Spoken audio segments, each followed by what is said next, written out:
despolariza, e isso acontece rapidamente devido ao rápido influxo de sódio, e a milivoltagem dela acaba tendo valores positivos também. Como toda despolarização, o interior da célula agora está positivo e o exterior negativo. A célula muscular, ela não vai se repolarizar rapidamente como a célula marca-passo. Na verdade, ela mantém um platô, e esse platô ocorre pela abertura do canal de cálcio e a abertura do canal de potássio. Existe uma troca entre esses dois íons para balancear a eletricidade enquanto a célula mantém esse platô, e uma quantidade de cálcio também é liberada pelo retículo sarcoplasmático, que será utilizado para a contração muscular da mesma. Então esse platô existe justamente para que a célula muscular possa se contrair antes de sua repolarização. Assim que o cálcio é utilizado para a contração, a célula agora deve se repolarizar. Com isso, o canal de cálcio se fecha, o canal de potássio se abre e uma grande quantidade de potássio deixa a célula, fazendo com que ocorra a sua repolarização rápida, voltando aos menos 90 mV. Assim como acontece com a célula marca-passo, o íon potássio é intracelular, então existe uma bomba de sódio e potássio que faz com que o potássio seja colocado para o interior da célula e o sódio para o exterior da célula, exatamente igual como a célula marca-passo. Aqui podemos analisar em conjunto a atividade de uma célula marca-passo aqui na esquerda, de uma atividade de uma célula muscular e o conjunto delas. Então, ela repolarizada ou despolarizada, a atividade de uma célula marca-passo, ela despolariza e repolariza logo em seguida, e uma célula muscular que se despolariza, mantém um platô e depois repolariza. Então aqui temos com mais detalhe a curva ou o gráfico de da atividade elétrica de uma célula muscular. Então o potencial de ação de uma célula muscular possui 5 fases, que vai da fase 0 à fase 4. A fase 0 é a fase de despolarização rápida, que está associada com o influxo de sódio. As fases 1, 2 e 3 estão referentes à repolarização da célula. A fase 1 é quando ocorre o início da repolarização, então a quantidade de sódio que entra na célula diminui, existe uma entrada passiva de íons cloro também nessa fase.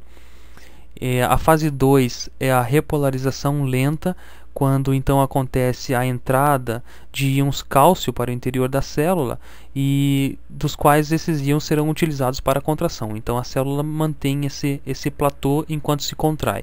E depois vem a fase 3, que é a fase de repolarização rápida, que acontece devido à saída ou um rápido efluxo de íons potássio. E a fase 4 é a fase de repolarização ou volta da célula ao seu estado original de repouso. Acontece com a ativação da bomba de sódio e potássio. Agora que já sabemos como uma célula isolada se comporta, podemos falar sobre as propriedades do músculo cardíaco. Existem 5 propriedades fisiológicas fundamentais do músculo cardíaco: a automaticidade, a excitabilidade, a refratariedade, condutividade e contratilidade. A automaticidade já foi explicada, que é a capacidade das células do sistema de condução do coração iniciar o seu próprio potencial de ação, despolarizando espontaneamente durante a fase 4, que é aquela fase de repouso celular. Então essa célula funciona como marca-passo cardíaco. A excitabilidade é a capacidade de uma célula tornar-se excitável devido a um estímulo elétrico, e esse estímulo reduz o potencial de ação a um nível crítico chamado potencial de disparo, que eu também já comentei que na célula marca-passo esse potencial de disparo acontece quando ela atinge menos 40 mV, referente à entrada de íons cálcio para a célula. E na célula muscular, esse potencial de disparo ocorre quando ela recebe o estímulo da célula marca-passo com a entrada via junção gap de íons sódio e cálcio, que fazem com que a célula muscular atinja o potencial de disparo. A refratariedade é a capacidade da célula não responder a um estímulo externo enquanto ela ainda não encontra-se totalmente repolarizada. Então é como se a célula recusasse a aceitar um estímulo externo enquanto ela não está repolarizada. A condutividade é uma propriedade do músculo cardíaco que ele tem em transmitir ou propagar a ativação de uma célula individual para as suas vizinhas. O coração ele é um verdadeiro cincício anatômico. Toda fibra muscular cardíaca é separada entre elas por discos intercalados que cruzam o eixo curto das mesmas e conferem baixa resistência ao impulso elétrico. Então eu tenho a propagação elétrica de células marca-passo entre células do sistema de condução cardíaco, assim como de células marca-passo com células da musculatura. E também tenho a capacidade de condutividade das próprias células musculares entre as suas vizinhas, propagando o estímulo elétrico. E por último, a contratilidade. A contratilidade ocorre em resposta a uma corrente elétrica.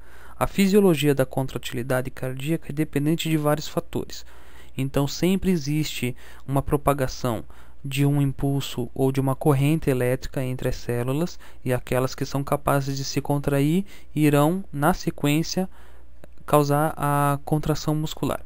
Então existe a formação do impulso elétrico, a propagação do impulso elétrico, e assim que esse impulso elétrico deixa aquela célula para sua vizinha através da propriedade da condutividade, essa célula então está apta para se contrair.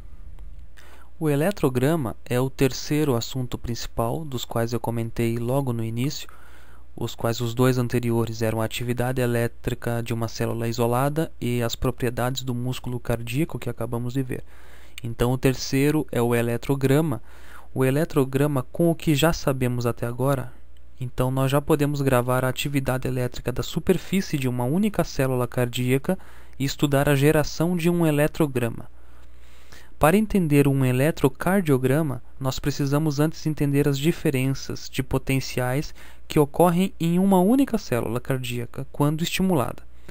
O eletrograma gravado da superfície de uma célula ele consiste em duas partes principais: uma onda de despolarização após a célula ter sido estimulada e uma onda de repolarização, ou seja, o retorno da célula a seu estado original.